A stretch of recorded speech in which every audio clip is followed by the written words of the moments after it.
Hi girls, I hope that you are all enjoying a beautiful sunny Sunday. How amazing is this weather we've been having? Summer has finally arrived. I wanted to take a quick opportunity to record a video on leadership because I know that when I first joined this business and I was working my way up through the ranks, so white, yellow, pink, blue, green, I became more and more interested in what makes a good leader as I felt the responsibility growing.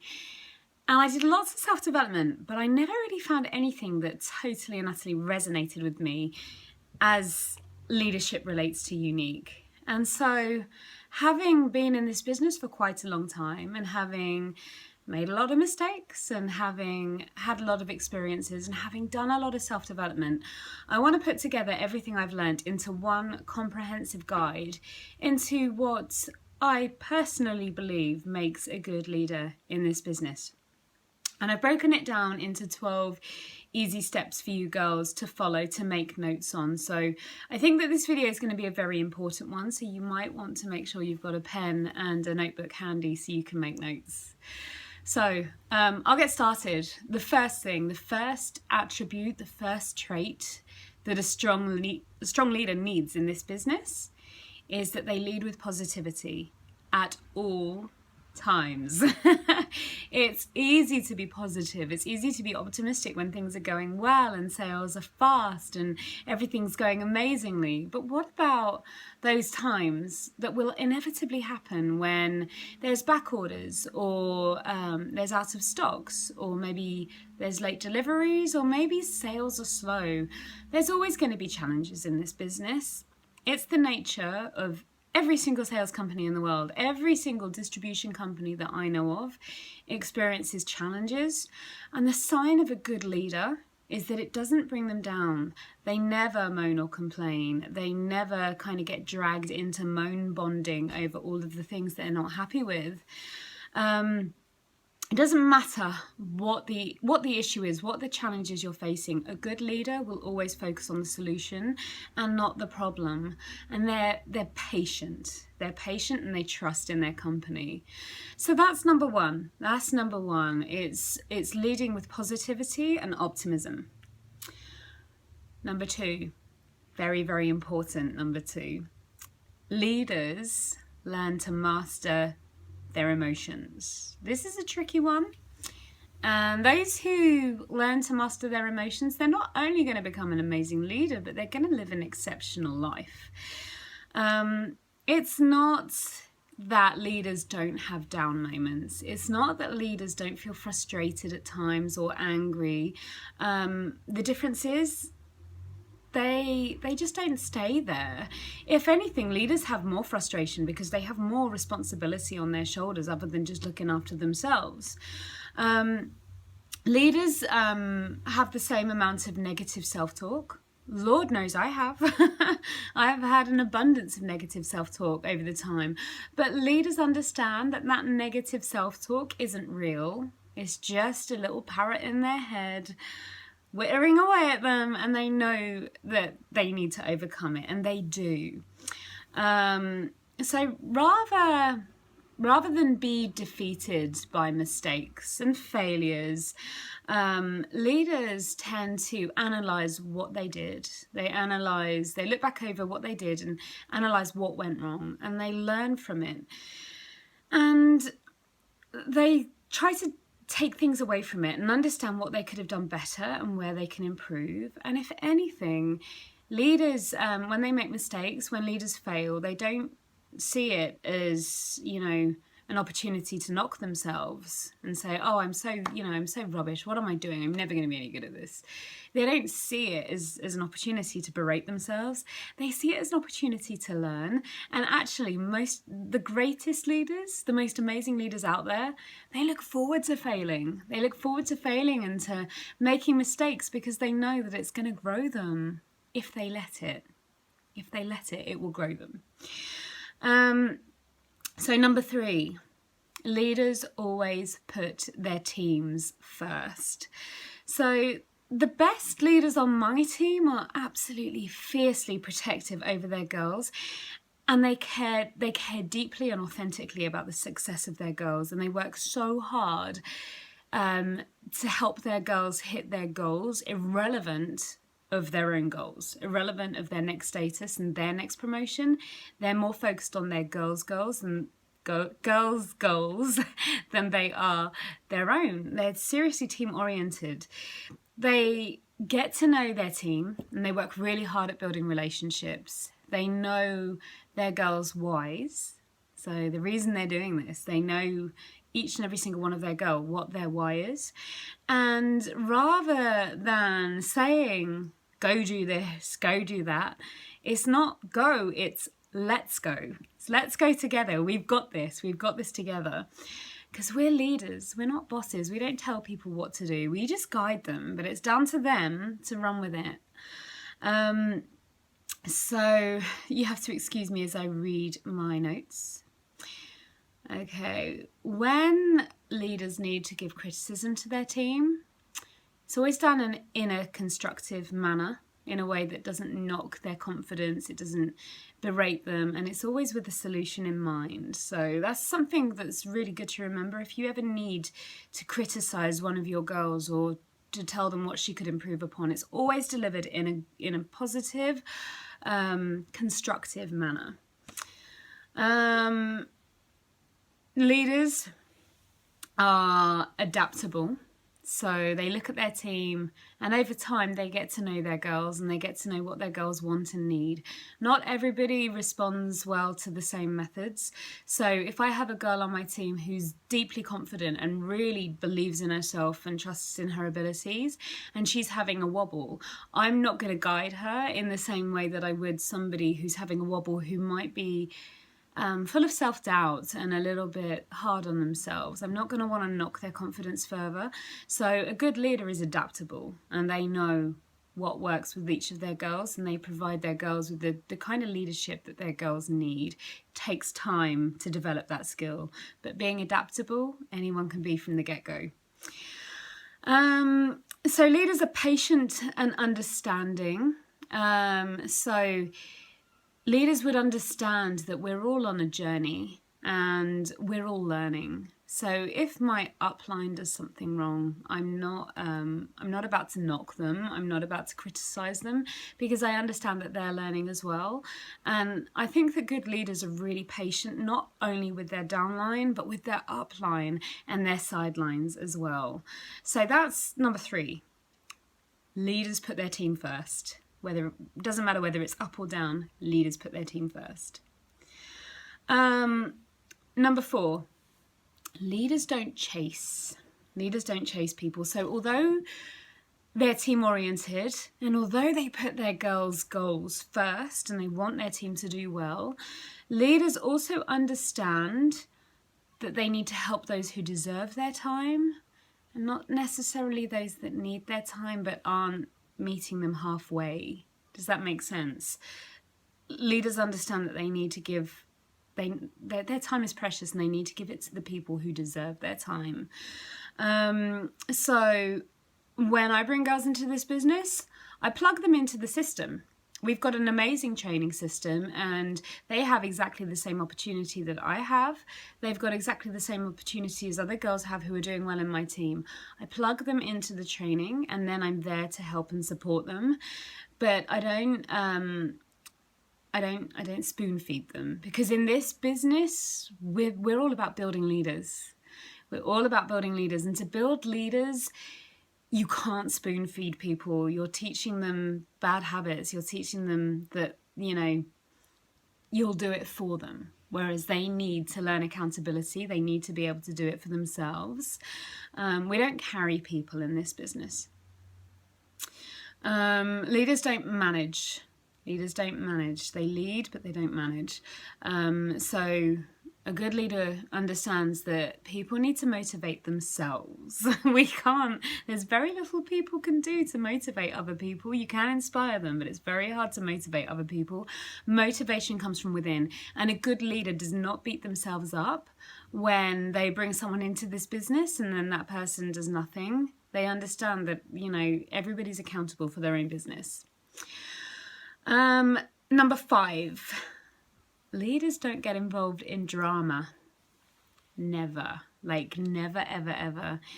I think it's pretty safe to say that when you have a large amount of women who are all coming together and working towards the same thing, ladies who haven't done the self-development might feel that this is competitive or that it's dog eat dog. I don't know.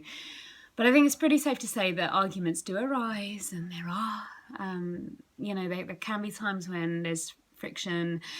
Leaders just don't get involved, ever. I do not personally entertain drama at all.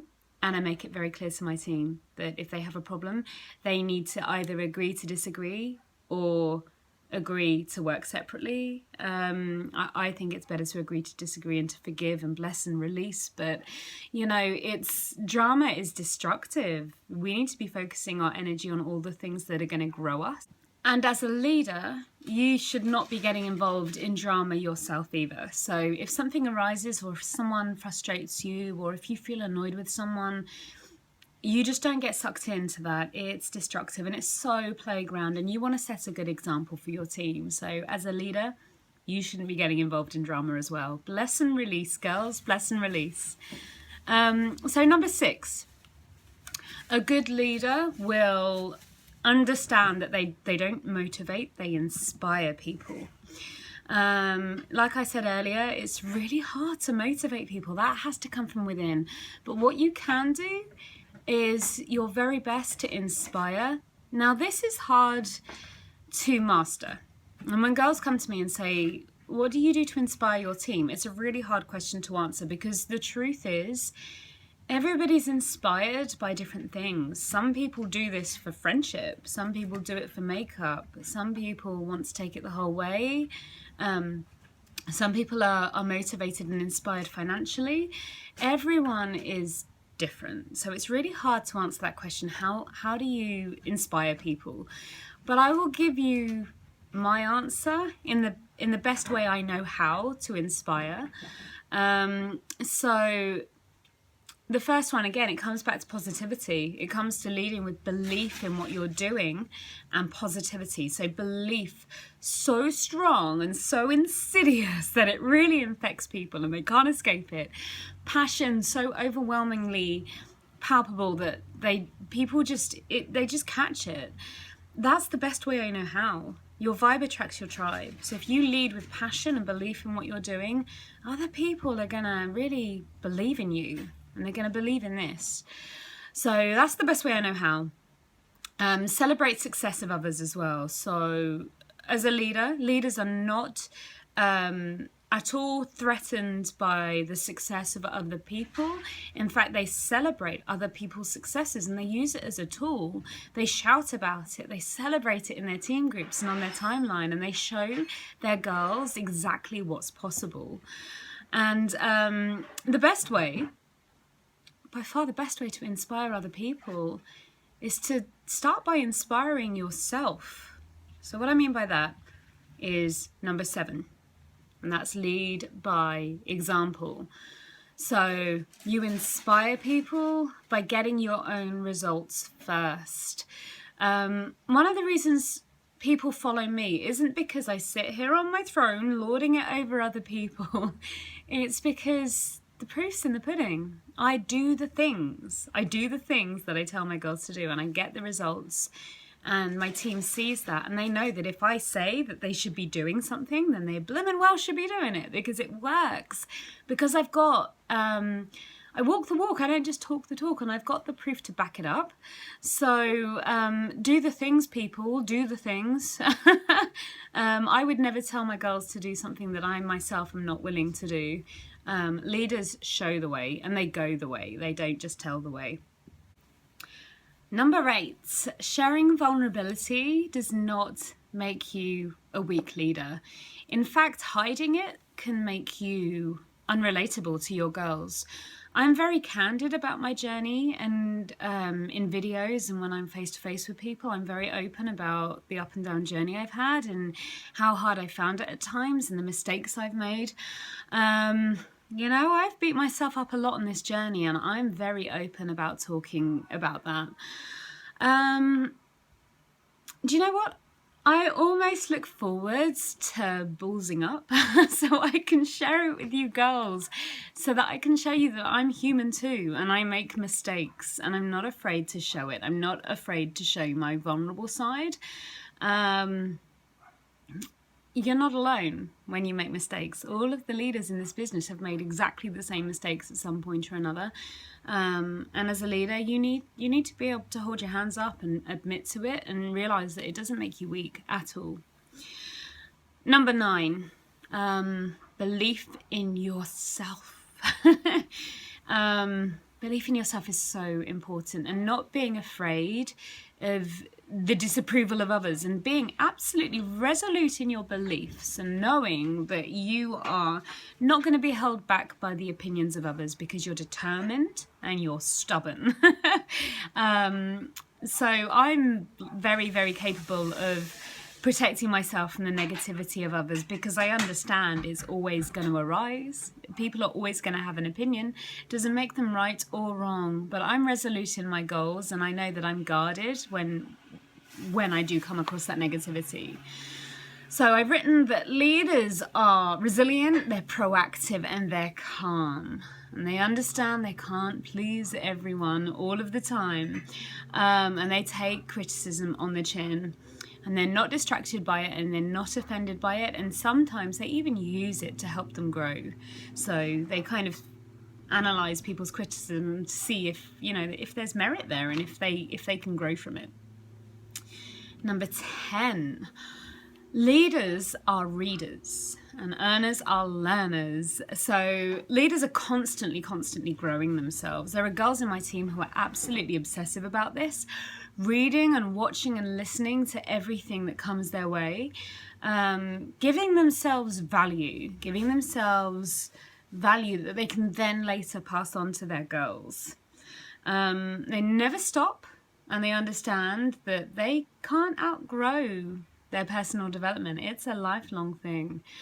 Now that falls into many different categories. They educate themselves on how to have the perfect mental state for success, mindset, communication, professional education on how to prospect and how to sell and how to recruit.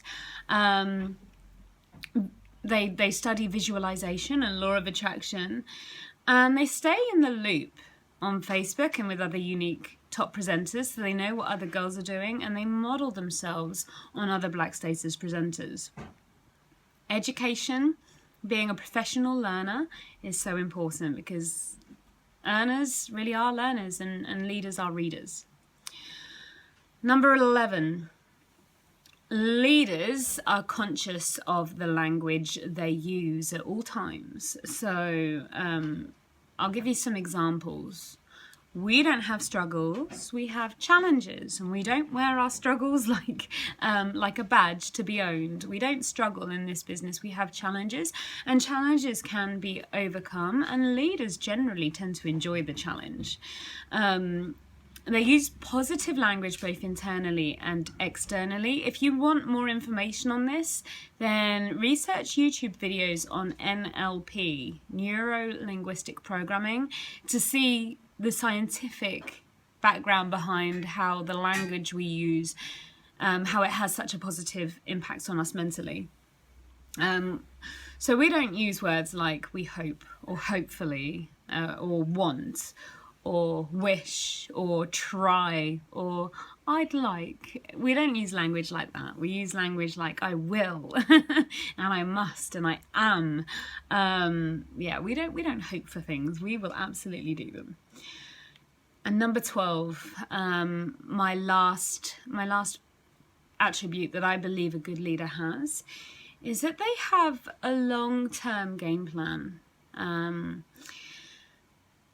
They picture the results on a long-term basis rather than a short-term basis. They're not in this to get rich quick. They're in this to develop mastery of this profession.